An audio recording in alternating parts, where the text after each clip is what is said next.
ايه هو الهيموجلوبين ووظيفته ايه وايه اللي يحصل لو قل في الجسم واعمل ايه لو حصل كده؟ الاول الهيموجلوبين هو عباره عن نص هيمو ونص جلوبين. الهيمو ده اللي جواه الحديد والجلوبين ده اللي جواه بروتين. وجود الحديد والبروتين مع بعض في الجسم هم اللي بيشكلوا لنا الهيموجلوبين. وظيفته بكل بساطه هو نقل الاكسجين من الجسم لجميع الخلايا اللي في جسمك. خلايا جسمك كلها محتاجه الاكسجين عشان تتنفس وتعيش، وكمان عشان تعرف تتمرن زي الخلايا العضليه فهي برضه محتاجه اكسجين. فمش بس الهيموجلوبين بينقل الاكسجين ده جوه الخلايا، ده كمان الخلايا لما بتطلع الكربون دايوكسيد اللي هو ثاني اكسيد الكربون بتطلعه تاني وتاخده جوه الهيموجلوبين، وبعد كده بيتحرك الهيموجلوبين ده من عند الخليه ويطلع الكربون دايوكسيد ده خارج الجسم. فساعتها انت بتعمل زفير، يعني اكسجين من الرئه بيخش جوه الدوره الدمويه بيتضخ القلب، والقلب يضخ كل الاكسجين ده للخلايا بتاعتك. بعد كده يجي الكربون دايوكسيد يخش تاني القلب في المضخه الثانيه، يرجع تاني يتضخ ناحيه الرئه والرئه تطلعه خارج جسمك. طب ده ايه هو الهيموجلوبين وايه كمان وظيفته؟ طب هو بقى لو قل ايه اللي بيحصل؟ اول حاجه هتحصل وهي الانيميا، وده بسبب نقص حاد في الحديد اللي موجوده في جسمنا، وده هيسبب ضعف عام في الجسم. ومش بس كده، ده كفاءتك في التمرين هتكون اقل، يعني البرفورمانس وشيلك للاوزان هيكون اقل، وكمان هيأثر بالسلب جدا في تمارين الكارديو. عشان كده جايب لك هديه المره دي، هو فينكس، وده منتج عملته شركه اوكتابيوتيك فارما عشان الناس اللي عندها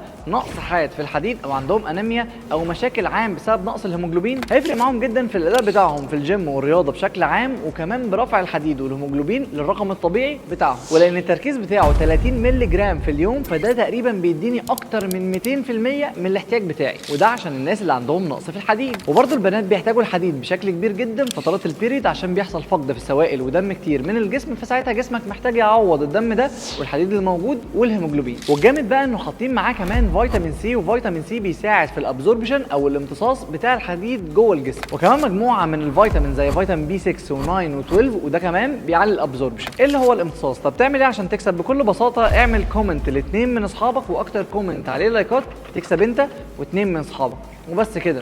اكتب الكومنت بتاعك واشوفه وهختاره في خلال الاسبوع ده. سلام.